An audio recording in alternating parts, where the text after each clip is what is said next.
London سے کچھ خبریں آئی اور ان خبروں کے جواب میں پہلے ماضی کی روایات کو برقرار رکھتے ہوئے پاکستان مسلم لیگ نون اور شریف خاندان نے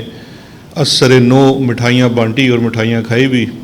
اور پھر 2-3 دنوں میں وہ مٹھائیاں پھر سے وہ نمکین ہو گئی، اس میں سے میٹھا چلا گیا۔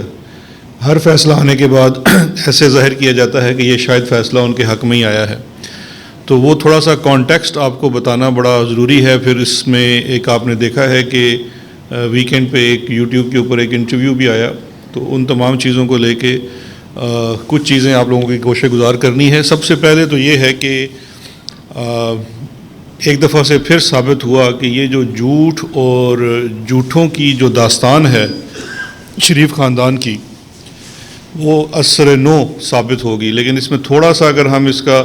ہسٹوریکل پرسپیکٹو یہاں بیان کر دوں تو وہ کافی ریلیونٹ ہو جائے گا۔ ایک سب سے پہلے دیکھیے کہ نواز شریف صاحب نے قوم کے ساتھ تواتر کے ساتھ جھوٹ بولا، لیکن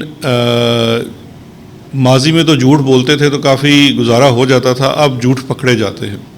تو یہ سلسلہ جھوٹ پکڑے جانے کا اور جھوٹ بولنے کا ریسنٹ ٹائم میں پاناما لیکس سے شروع ہوا۔ پاناما لیکس جب ہوئی تو آپ لوگوں کو یاد ہوگا کہ پاناما لیکس کے بعد نواز شریف صاحب نے قوم سے بھی خطاب کیا تھا، نواز شریف صاحب نے پاکستان کی پارلیمان میں بھی خطاب کیا تھا، اور پھر وہ عدالت عظمیٰ بھی گئے اور وہاں پہ بھی کچھ گزارشات کی اپنے فلیٹس کو لے کے۔ تینوں جگہ جو انہوں نے ورژن بولا تھا وہ سراسر سفید جھوٹ ثابت ہوا۔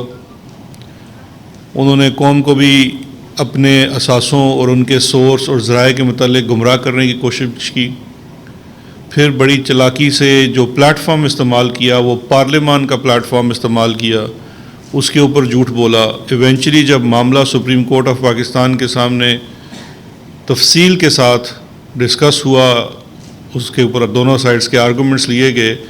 تو یہ قرار پایا پاناما کی ججمنٹ کے اندر کہ نواز شریف اب ایک سرٹیفائیڈ جھوٹے اور بدخیانت انسان ہے، کیونکہ جو ترازو ہے 62-63 آرٹیکل آئین کے، اس کے اوپر وہ پورے نہیں اترتے، اور انہوں نے وہ جھوٹ بولا اور جھوٹ بول کے اپنے اثاثے چھپائے اور اپنی کرپشن اور منی لانڈرنگ چھپائی۔